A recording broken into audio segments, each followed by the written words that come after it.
con Robert Krakoff, presidente di Razer, e stiamo per intervistarlo in inglese ovviamente perché non parla italiano, e niente, adesso sentiremo ciò che c'è da dirci su certe domande che faremo a voi. Allora, sono un po' stanco. So, Robert, just introduce yourself. So, we know, I guess, everything about Razer, so today I want to talk about Robert.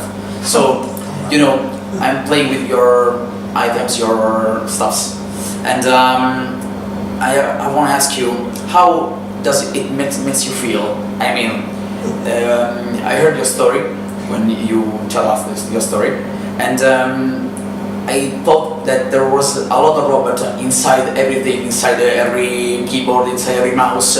So, how do you feel when people play with these stuffs? Well, it's not hard to express the. It's, you know, when you're a company that actually designs your own products, engineer your own products, you get a little different feeling from somebody who's maybe buying somebody else's technology and then putting their logo on it. When you do it yourself, and then you see actually somebody using it, it's like, oh, this was at one point a fluid plot. Okay. You know, in my mind, somewhere it was just a plot, and now it's come to life, and it's come to fruition, and real people are using it. And then the next thing is, if somebody says something like, it's the best product I've ever used, or the best keyboard, or the best whatever, then it goes way beyond it, and it's hard to express that. But what it makes you want to do is just work harder and make better, and just you know, achieve more.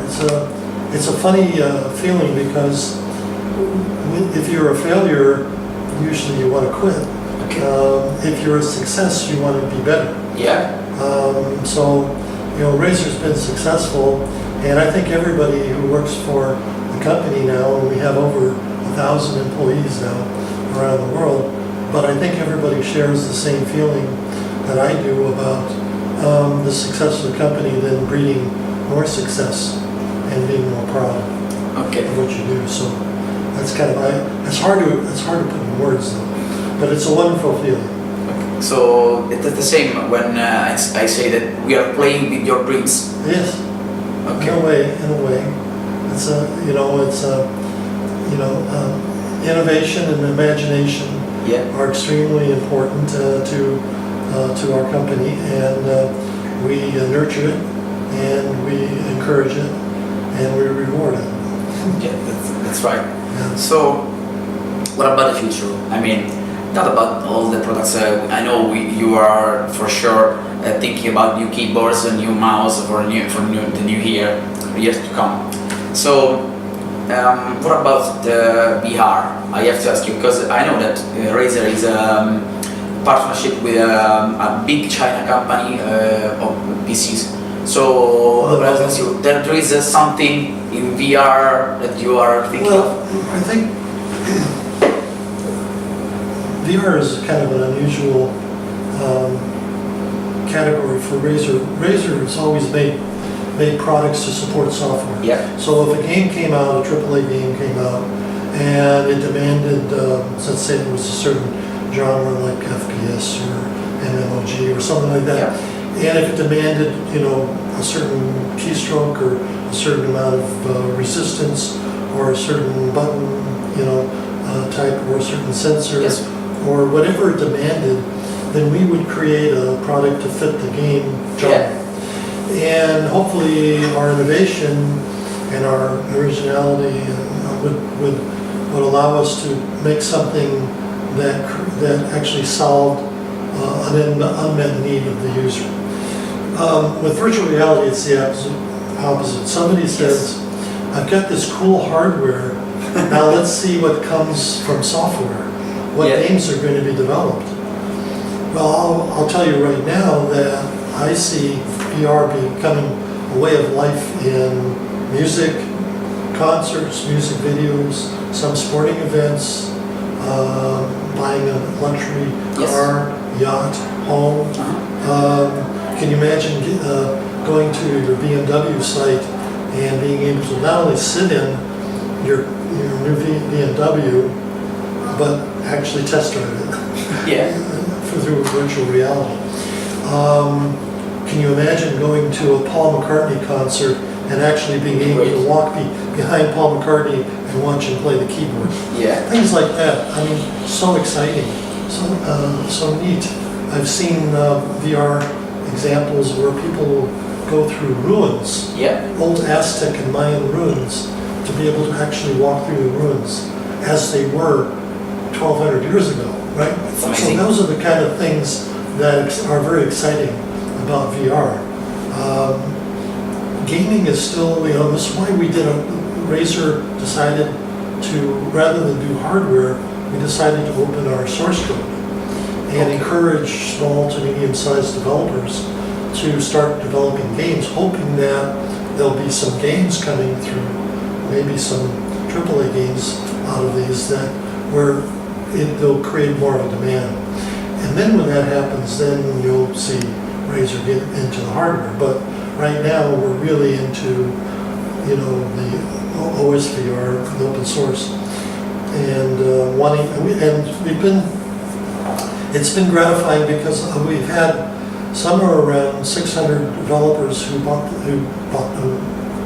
the kits free. Yeah. And out of that, about 300 have actually finished the game. So now we're testing some of the games and we're seeing how they play. Maybe there'll be a big game out of there. I'm just waiting to see. Yeah, me too.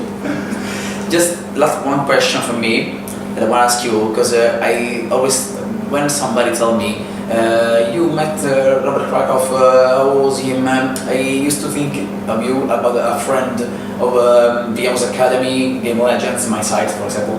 And I would like to ask you, how do you feel here in Game Room? I mean, when somebody asks you, are you going to Game Room? What's the event? How do you feel the event? So, what's your feeling about Game Room? Well, it's funny because when I get, sometimes people ask me, I'll say, yeah, I'm going to Rome next week, and they say, oh, that's nice for vacation. And I say, no, I'm doing a little speaking and I'm meeting with the university. Oh, really? What are you talking about? And I say gaming, and they go, what? The gaming university? And then you say, yes, it's a gaming university, 3-year course, blah, blah, blah. And you explain it to them, and then they'll say, in Rome? And it's such a big surprise to people. So it's always a surprise to them. When I look forward to this, there's something about always, in this business, it's always about taking. It's always about the bottom line. It's always about how much of this you can sell and how much of that you can sell, and making a profit and making sure that the board of directors are happy and stockholders are happy. And we're not a public company, but they could be.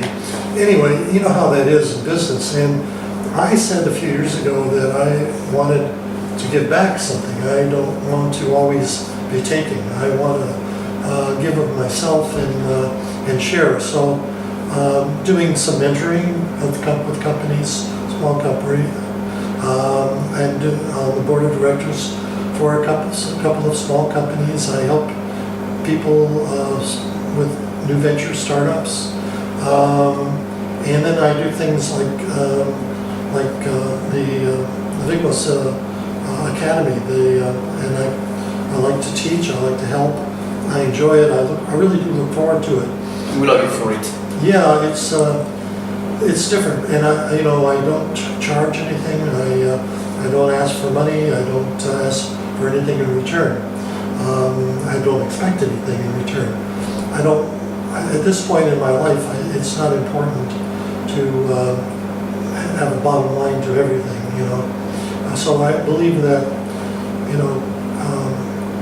helping young people, get them started, encouraging them, motivating them as much as I can, as one person can, helping them with their career path, encouraging their career path, maybe even finding a spot for them within the company when they graduate, or at least sending them in the right direction to the right people. It's more important than just always having to worry about, being profitable as a company. Not that there's anything wrong with being profitable as a company, important too. Yeah. But not everything in life is about the bottom line. That's right, because when I see you on the stage, when I saw you on the stage, you were writing, because I saw your smile when you were talking about your company, so that's why at this point of your life, you just want to teach somebody else about the company, about this industry. So that's everything, my friend. Okay. I have to say goodbye to our friend Italian. Okay. Quindi ragazzi, questo è quanto. Robert ci ha detto la sua e quindi vi saluta. Just say goodbye to them. Ciao. Ciao, ciao, ciao. Grazie Robert. Thank you very much. My pleasure.